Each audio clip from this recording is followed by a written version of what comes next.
ஒரு மின்னல்ல இருந்து 10 trillion watts வரைக்கும் பவர் ரிலீஸ் ஆகும். அதை வச்சு ஒரு ஃபிராக்ஷன் ஆஃப் செகண்டுக்கு மட்டும் நம்ம மொத்த இந்தியாக்கே பவர் கொடுக்க முடியும்னு சொன்னா நம்புவீங்களா? அப்ப ஏன் அதை வச்சு இன்னும் எலக்ட்ரிசிட்டி ப்ரொடியூஸ் பண்ண மாட்டாங்கன்னு தெரியுமா?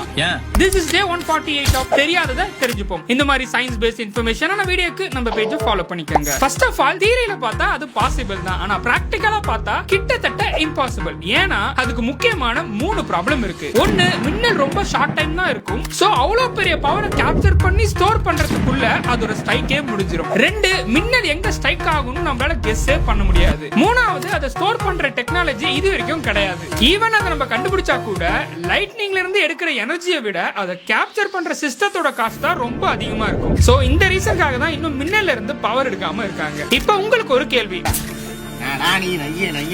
மின்னல் விழும்போது முக்கியமான 3 விஷயம் உருவாகும். 1 லைட், 2வது ஹீட், 3வது என்னன்னு உங்களுக்கு தெரிஞ்சா கமெண்ட் செக்ஷன்ல சொல்லுங்க. ஹேண்டில் பாய் ஃப்ரம் உங்கள் டெஸ்லா.